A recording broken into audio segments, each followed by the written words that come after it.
స్వాగతం పలికేస్తున్నాము. హర్ష గారు, మేము ఆ బ్యాక్గ్రౌండ్ స్కోర్ వచ్చింది. Congratulations, big congratulations. Hi, hello అండి. So thank you so much media వాళ్ళందరూ ఇక్కడికి వచ్చినందుకు. డే 1 నుంచి చాలా బాగా ప్రమోట్ చేశారు మీడియా వాళ్ళు, చాయ్ బిస్కెట్ టీమ్ అందరికీ చాలా చాలా thanks. And so coming to this film, ఏ డైరెక్టర్కైనా, ఎనీ టెక్నీషియన్కైనా, యాక్టర్స్కైనా ఇంత కష్టపడి మేము సినిమా తీస్తే ఓన్లీ ఆడియన్స్ కోసము. సో నేను నిన్న మా టీంతో అందరం కలిసి థియేటర్కి వెళ్ళి చూసాము సినిమాని. సో వాళ్ళు పగలబడి నవ్వుతున్నారు. మేము అక్కడ స్టెప్స్ దగ్గర, డోర్ దగ్గర అక్కడ నిల్చొని చూస్తున్నాము రియాక్షన్స్. చాలామంది కింద మీద పడి నవ్వుతున్నారు, కళ్ళలోకి వెళ్ళి నీళ్ళు వస్తున్నాయి, ఇంకా దౌడలు పట్టుకుంటున్నారు. సో అది చూసినప్పుడు మేము ఇన్ని 1.5 years 2 years పడ్డ కష్టమంతా పోయింది ఒకటేసారి. So thanks to the audience, థియేటర్స్కి వచ్చి చూసి అంత బాగా ఎంజాయ్ చేస్తున్నందుకు చాలా థ్యాంక్స్. ఫస్ట్ ప్రీమియర్ నుంచే చాలా పాజిటివ్ వర్డ్ ఆఫ్ మౌత్ వచ్చింది, రివ్యూస్ కూడా చాలా బాగా రాశారు. అండ్ వచ్చిన వాళ్ళందరూ కూడా ఒక 90% మంది అందరు పాజిటివ్గానే చెప్తున్నారు, అందరు బాగా నవ్వుకుంటున్నారు. సో చూడని వాళ్ళకి కూడా చెప్తున్నారు బాగా వచ్చిందని. సో ఇదేంటంటే ఇలాంటి సినిమా అందరు గ్యాంగ్స్తో వెళ్ళి చూస్తే ఇంకా ఎక్కువ ఫన్ వస్తుంది. థియేట్రికల్ ఎక్స్పీరియన్స్ ఇది. ఎందుకంటే ఆ బ్యాక్గ్రౌండ్ స్కోర్ కానీ, ఆ విజువల్స్ కానీ, సౌండ్ ఎఫెక్ట్స్ కానీ, ఆ హారర్ ఎలిమెంట్స్ కానీ, ఆ మ్యూజిక్ కానీ అందరూ థియేటర్లో చూస్తేనే బాగుంటుంది. ఓటీటీలో అంత ఎఫెక్టివ్ అనిపించదు. సో అందరూ ఇప్పటిదాకా చూసిన వాళ్ళందరికీ థ్యాంక్స్. ఇంకా చూడని వాళ్ళు కూడా వచ్చి చూడండి. అండ్ సో ఈ ఆపర్చునిటీ ఇచ్చిన మా ప్రొడ్యూసర్స్ వంశ అన్నకి, విక్కీ అన్నకి, సునీల్ అన్నకి చాలా చాలా థ్యాంక్స్. నేను స్టోరీ చెప్పగానే వంశ అన్న విని చాలా ఎక్సైట్ అయ్యారు. అంటే ఈ స్టోరీ చేయాలంటే చాలా గట్స్ ఉండాలి. యాజ్ చూసిన వాళ్ళకి తెలుసు, చాలా సెన్సిటివ్ టాపిక్ ఉంది దీనిలో. 90% మందికి ఇది యాక్సెప్ట్ చేయరు. సో ఇది యాక్సెప్ట్ చేసిన వంశ అన్నకి చాలా చాలా థ్యాంక్స్. ఇంకా ఆయన తెలుగులోనే కాదు, ఇండియాలోనే బెస్ట్ ప్రొడ్యూసర్. ఎందుకంటే ఆయన ఒక్కసారి కూడా సెట్కి రాలేదు, ఒక్కసారి కూడా నన్ను ఏంటి అని అడగలేదు. ఒకసారి స్టోరీ చెప్పంగానే ఆయన ఓకే చేసి లాస్ట్కి ఫైనల్ ఎడిట్ అయ్యాక చూసుకున్నారు. చూసి ఫుల్ హ్యాపీ అయ్యి చిన్న చిన్న చెప్పారు, చేసుకున్నాము. సో ఇలాంటి ప్రొడ్యూసర్ దొరికినందుకు నేను చాలా హ్యాపీ. నాలాంటి కొత్త డైరెక్టర్స్కి వంశన్న లాంటి ప్రొడ్యూసర్స్ దొరకడం చాలా ఇంపార్టెంట్. ఎందుకంటే మేము అనుకున్న స్టోరీస్ కానీ ఏది కానీ బయటికి వస్తుంది అనుకున్నట్టే. సో చాలా థ్యాంక్స్. అలానే నేను ఫస్ట్ విష్ణు గారికి చాలా థ్యాంక్స్ చెప్పాలి. ఎందుకంటే నేను ఎప్పుడైతే వెళ్ళి స్టోరీ చెప్పానో ఆయన అప్పుడే చాలా ఎక్సైట్ అయ్యారు. ఇంకా ఆ రోజు నుంచి కాన్స్టెంట్గా మేమిద్దరం ఎవ్రీడే ట్రావెల్ చేశాము. ఇంకా సో అప్పటి నుంచి కంటిన్యూస్ సపోర్ట్. నా బిగ్గెస్ట్ సపోర్ట్ ఈ మూవీకి అంటే విష్ణు గారే.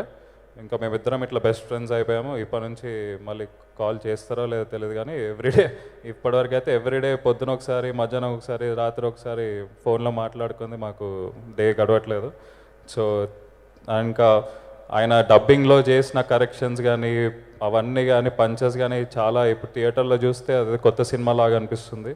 సో ఆయన యాక్టింగ్ కానీ ఇప్పటిదాకా చేసినవన్నీ కామిక్ టైమింగ్ 50% అలా ఉండేది. కానీ ఈ సినిమాలో విశ్వరూపం చూపించారు. ఆయన కామిక్ టైమింగ్ ఆయన ఫుల్ ఫ్రీగా చేశారు. అది చాలా స్క్రీన్ మీద చాలా కనిపిస్తుంది. ఆ ర్యాప్ చేయడం కానీ, ఆ పంచులు వేయడం కానీ, లాస్ట్కి ఎంత ఫన్ చేసినా ఎండింగ్ వచ్చేసరికి ఆ క్లైమాక్స్లో ఎమోషనల్ ఎపిసోడ్ అది అలా చేయంగానే ఫస్ట్ నేను షూట్ చేసేటప్పుడే నేనే షాక్ అయ్యా. అంటే అది అంత ఆ ట్రాన్స్ఫర్మేషన్ కానీ అది కానీ అంత కన్విన్సింగ్గా క్లైమాక్స్ వచ్చింది అంటే క్రెడిట్ గోస్ టు విష్ణు గారు. అలాగే ఈ మూవీలో సంపంగి చేసిన వాళ్ళు కానీ అసలు అది నెక్స్ట్ లెవెల్. వాళ్ళ వల్లనే ఇంకా అంటే ఆ కన్విక్షన్ వచ్చింది. సో దానికి చాలా థ్యాంక్స్. అలాగే ప్రియదర్శికి కూడా. ప్రియదర్శి తెలిసిందే పెళ్లి చూపుల నుంచి అతని కామిక్ టైమింగ్ అనేది కానీ. సో ఈ మూవీలో కూడా ఎస్పెషల్లీ ఆ 10 minutes హారర్ బ్లాక్లో దర్శి విజృంభించేశాడు. అది చాలా బాగా వచ్చింది. ఇంకా last but not the list నా బెస్ట్ ఫ్రెండ్ రాహుల్. వాడు ఇంకా పిచ్చెక్కిచ్చేశాడు.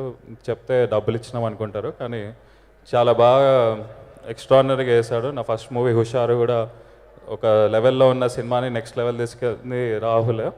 ఈ సినిమా కూడా అంతే. వాడి కామిక్ టైమింగ్ కానీ, ఆ పంచల్స్ కానీ, ఆ త్రూ అవుట్ ద ఫిలిం ఆ క్యారెక్టర్లోనే ఉన్నాడు. ఇంకా చాలా బాగా చేశాడు, ఇంకా ఇంప్రవైజ్ చాలా చేశాడు డబ్బింగ్లో కూడా, ఆన్ ద స్పాట్ కూడా. సో చాలా థ్యాంక్స్ రాహుల్కి కూడా. అలాగే ఈ సినిమా ఇంత బాగా వచ్చింది అంటే major credit goes to the technicians అండి. స్పెషల్లీ రాజ్ తోట సినిమాటోగ్రఫీ కానీ అసలు అద్రిపోయింది, ఆ లైటింగ్ కానీ అది కానీ ఫ్రేమింగ్ కానీ. సో రాజ్కి చాలా థ్యాంక్స్. హుషారు కూడా అలానే చేస్తాడు, దీనికి ఇంకా 10 times బెటర్ చేస్తాడు. రాజ్కి థ్యాంక్స్. అలానే ఆర్ట్ డైరెక్టర్ శ్రీకాంత్ గారికి. సో నేను మోస్ట్లీ నా ఫస్ట్ ఫిలిం నుంచి అందరు టెక్నీషియన్స్ సేమే. Latest addition Srikanth. ఇప్పటి నుంచి మేము అందరం మళ్ళీ కలిసే చేసుకుంటాము. కానీ శ్రీకాంత్ కూడా ఎక్స్ట్రాడినరీ ఆర్ట్ వర్క్. ఎందుకంటే మేము మోస్ట్ ఆఫ్ ద షూట్స్ ఇట్లా లాస్ట్ మినిట్ ప్రిపేర్ అయ్యే చేసేవాళ్ళం. సో ఎంత లాస్ట్ మినిట్ ఉన్నా వాళ్ళు అప్పటికప్పుడు ఎంత ఇచ్చిన బడ్జెట్స్ కానీ ప్రాప్స్ కానీ అప్పటికప్పుడు చేసి ఇచ్చేవాడు. ఇంత బాగా విజువల్స్ వచ్చినాయంటే major credit goes to Srikanth. అలాగే ప్రియాంక ప్రాస్థెటిక్స్, ఆ దయ్యం లుక్ అంతా మేము అది అంత గోరీగా ఉండవద్దు, అంత టెరిఫైయింగ్గా ఉండద్దు, చాలా చూడడానికి కొంచెం ప్లెజెంట్ ఉండాలి అంటే దానికి చాలా బాగా డిజైన్ చేసి చేశారు. సో ప్రియాంకకు కూడా చాలా థ్యాంక్స్. అలాగే కాస్ట్యూమ్స్ శేఖర్ శ్రావ్యకు కూడా చాలా థ్యాంక్స్. చాలా బాగున్నాయి కాస్ట్యూమ్స్. వీళ్ళంతా వ్యాకీగా ఉన్నారు అంటే కాస్ట్యూమ్స్ చాలా బాగా వచ్చాయి. ఇంకా major backbone of the film Vijay garu. First day footage వచ్చినప్పటి నుంచి అతను తీసుకొని ఫుటేజ్ మెల్లమెల్లగా ఎడిట్ చేసి చేసుకున్నారు. అండ్ ట్రైలర్ టీజర్ కూడా ఆయన్నే కట్ చేశారు. So major pillar of the film Vijay గారు. అలాగే మా డైరెక్షన్ టీమ్ మనోహర్, లోకేష్, చిరు అందరికీ చాలా చాలా థ్యాంక్స్. వాళ్ళ వల్లనే ఇంత బాగా వచ్చింది cinema. And so Sunny music extraordinary, దాని గురించి చెప్పనక్కర్లేదు. ఒక హాలీవుడ్ సినిమాకి ఇచ్చినట్టు ఇచ్చాడు ఆ టెక్నో కానీ. అంటే మేము చాలా కాంట్రాస్టింగ్ ఆడియో సౌండింగ్ ఇందామని కొంచెం ఎక్స్పెరిమెంట్ చేసాము. జనరల్ రెగ్యులర్ ఆర్కెస్ట్రేషన్స్ కానీ ట్రెడిషనల్ సౌండ్స్ వద్దనుకున్నాం ఈ ఫిలింకి. సో సన్నీకి అదే మేము రెఫరెన్సెస్ కానీ ఏది అనుకున్నా కానీ దానికి 10 times బెటర్ ఇచ్చాడు. సో ఇవాళ అందరు మూవీ సౌండ్ గురించి మాట్లాడుతుండ్రు అంటే దానికి సన్నీ సినిమాకి లైఫ్ పోసాడు. అలాగే సచిన్ సౌండ్ ఎఫెక్ట్స్ కూడా. అలాగే మల్లి గారు డబ్బింగ్ ఇంజనీర్. ఆయన ఇంత కూల్ డబ్బింగ్ ఇంజనీర్ మేము ఇప్పటికి ఎప్పుడు చూడలేదు, అంత పేషెంట్గా. సో మల్లికార్జున్ గారికి కూడా థ్యాంక్స్. అలాగే అందరికీ పేరు పేరు థ్యాంక్స్. ఎవరైనా మర్చిపోతే sorry, but thanks. Thank you Harsha garu. Thank you so much. ఇలానే మీరు నవ్వించే సినిమాలు ఎన్నో ఇవ్వాలి, ఎన్నో బ్లాక్